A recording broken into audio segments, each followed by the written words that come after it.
Para hablar de las vacunas, hay que dejar claros unos datos. Después de la potabilización del agua, las vacunas han sido la medida más efectiva para prevenir enfermedades, y que gracias a ellas, hay males como la viruela que han desaparecido por completo. Hoy esto se dice rápido, pero recordemos que hasta 1979 fallecieron casi el 30% de quienes la padecían.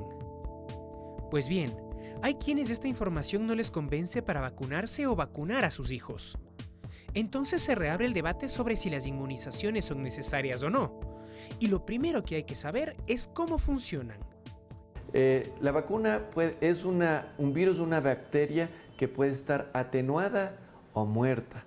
¿Cómo funciona esto? Mediante la vacunación nosotros creamos una memoria dentro de nuestro cuerpo, de nuestro organismo, para que cuando hay una agresión externa por virus o bacterias, el cuerpo se sepa defender. A pesar de que los historiadores debaten si los primeros intentos de inmunización se dieron en el siglo VII u XI en Asia, sabemos que la era de la vacunación empezó propiamente en el siglo XVIII y continúa hasta la actualidad. A pesar de los éxitos obtenidos en ese tiempo, existe un movimiento antivacunas a nivel mundial, que por varias razones dan la espalda a estos tratamientos. Bueno, la vacuna que le pusieron fue en la clínica cuando nació y fue la BCG, pero es porque ni me preguntaron, solo cogieron, ¡pah!, y le pincharon y le pusieron. Y yo cuando digo, ¿pero por qué le ponen? Porque eso tiene que ponerle ya, ok. Pero de ahí es desde que nació hasta ahora, que tiene 9 años, no tiene vacunas. Yo creo mucho en la medicina alternativa, en que cuando uno se trata holísticamente, ¿no? Entonces, esto es como a todo mundo, es para todo mundo estas vacunas. Y no debe ser así, sino que cada persona es diferente. Desde la medicina alternativa, nacen cuestionamientos hacia algunas vacunas y se plantea la necesidad de una personalización de tratamientos en base a la situación inmunológica de cada individuo. Un buen sistema inmune es la garantía frente a cualquier tipo de agente externo, ya sea virus, bacterias, hongos.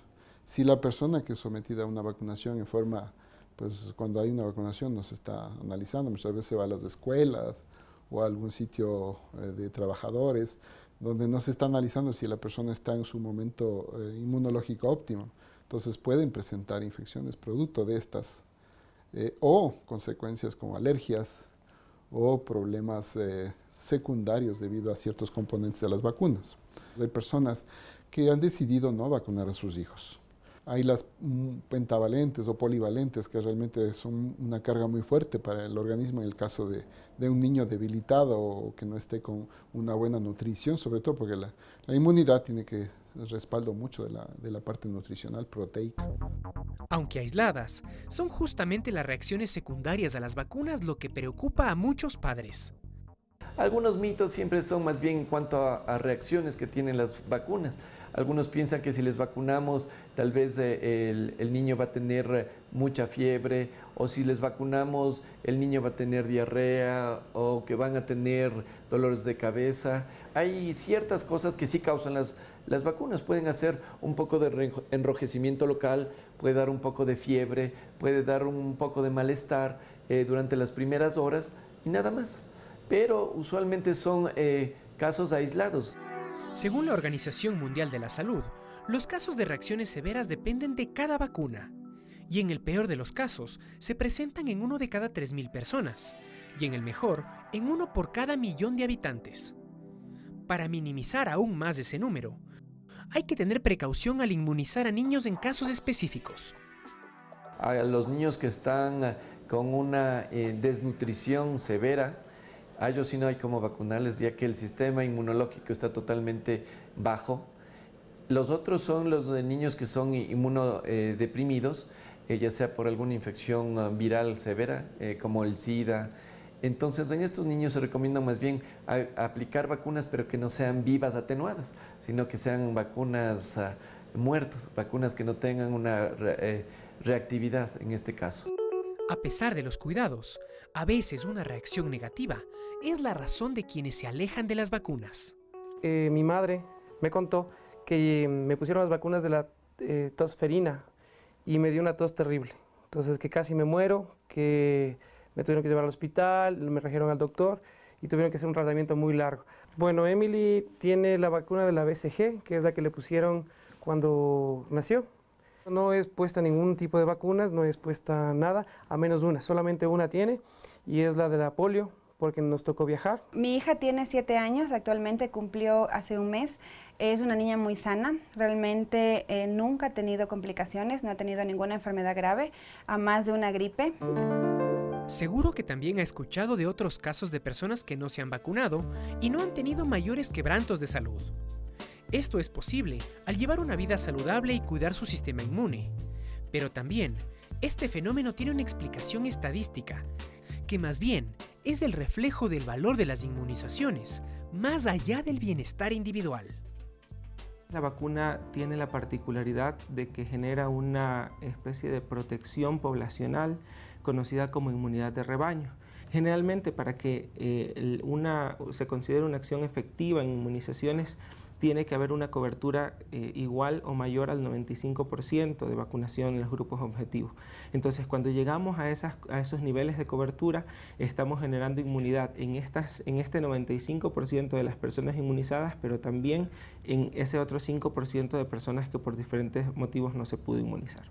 Pues los riesgos siguen siendo mínimos en función del beneficio que va a tener la población con la vacunación.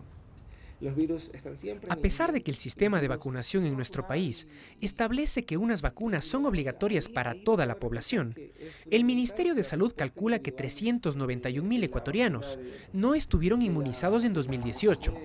Y a nivel mundial, la Organización Mundial de la Salud calcula que la cifra llega a casi 20 millones. Esto se debe en parte a movimientos antivacunas a nivel mundial, y sus efectos son discutibles. Por ejemplo, en 2017 se produjo un rebrote de sarampión que dejó 110.000 fallecidos en todo el mundo, incluidos países desarrollados en los que ya se había erradicado. La protección de rebaño dejó de funcionar cuando la cifra de no vacunados en países como Italia, Grecia y Francia bajó del 95% y dejó expuesta a parte de la población. En la medicina alternativa también hay un abanico de posturas. Sin embargo, las cifras marcan un camino claro. La estadística también es la que se maneja. ¿Cuál es el beneficio versus los efectos secundarios de las vacunas? Ahí pues se puede encontrar un respaldo, digamos, en cuanto a favor de las vacunas, ya que si bien es cierto en la población total, el vacunarse sí ha resultado en ciertos efectos beneficiosos para las enfermedades por las que se está vacunando. En mi caso yo tengo una posición un poquito, diríamos, neutra. No estoy opuesto a las vacunas, pero sí tiene que ser una cosa que tiene que estar analizada. El parámetro, diría, de decisión va en el caso, como le decía, de riesgo, ¿no? Si yo sé que no tengo vacuna de malaria, pero voy a ir a una zona de malaria, tengo que prevenirme que no me piquen los insectos, pues, y eso implica algunos controles a veces un poco difíciles. Si voy a ir a tener una reunión con gente que es una zona donde puede haber enfermedades respiratorias que son las más fáciles de contagiar, entonces, qué sé yo, utilizar una mascarilla o otras cosas que eviten que yo tenga el contacto con algo que vuela en el aire. Tenemos en los adultos mayores, hay estudios que demuestran que si tienen una tendencia o una afección pulmonar de base, estas personas generalmente tienen más opción de estar enfermas por otras causas y ir a un hospital y contaminarse con alguna bacteria hospitalaria y tener una neumonía, que eso puede ser bastante agresivo y grave. Entonces, de pronto en este caso sí, pero también en este tipo de personas adultas mayores, una vacuna puede ser algo que debilite mucho su sistema inmune también o esté muy debilitado por el hecho de sus enfermedades crónicas. Entonces, si ve, en este caso no es un análisis muy puntual que toca hacer. La población está en la posibilidad de decidir, ¿no? El ministerio no puede obligarle a la persona a vacunar o no vacunar. Sin embargo, la postura del ministerio es recomendar la vacunación como una de las medidas o de las estrategias de salud pública más efectivas, más eficaces y que generan un alto impacto en la salud individual y colectiva de la población. Otro argumento antivacunas es la supuesta relación entre las inmunizaciones y el autismo, que se popularizó por una investigación de Andrew Wakefield en 1998. Sin embargo, no solo que esos resultados no han podido ser comprobados, sino que a lo largo de los años se han desmentido por otras investigaciones. La revista que lo publicó originalmente se retractó, y Wakefield fue acusado de fraude, manipular la investigación, tener conflicto de intereses, y finalmente se le retiró su licencia médica en Reino Unido. Otra preocupación de los padres es la presencia de elementos como el mercurio como conservante de vacunas. Sin embargo, la OMS ha estudiado el tema por 10 años y ha determinado que la cantidad de mercurio utilizada no significa una amenaza para la salud. Esto no quiere decir que todas las vacunas son perfectas, y que a pesar de que la mayoría han pasado por años de pruebas antes de su comercialización, es siempre necesaria la guía de un médico. Tiene que hacer un análisis recomendado por su médico, lógicamente con un criterio muy amplio de que si esta persona tiene un riesgo, ya sea de base de una enfermedad o tiene un déficit inmunológico, ¿tiene que vacunarse? Sí. ¿A qué momento es la decisión? Los tiempos son una de las claves de la inmunización. Por ejemplo, después de vacunarse, apenas al 4.º día, nuestro cuerpo empieza a crear anticuerpos, y apenas al 20.º, nuestro sistema está listo para enfrentar la enfermedad. No olvide que las vacunas tienen un tiempo de cobertura determinado, y que hay otros detalles a los que hay que prestar atención. Usualmente una vacuna puede llegar a cubrir entre 5 y 10 años. Entonces tenemos que volver a revacunar para que el organismo se encargue de otra vez recordar lo que tal vez se puede haber olvidado.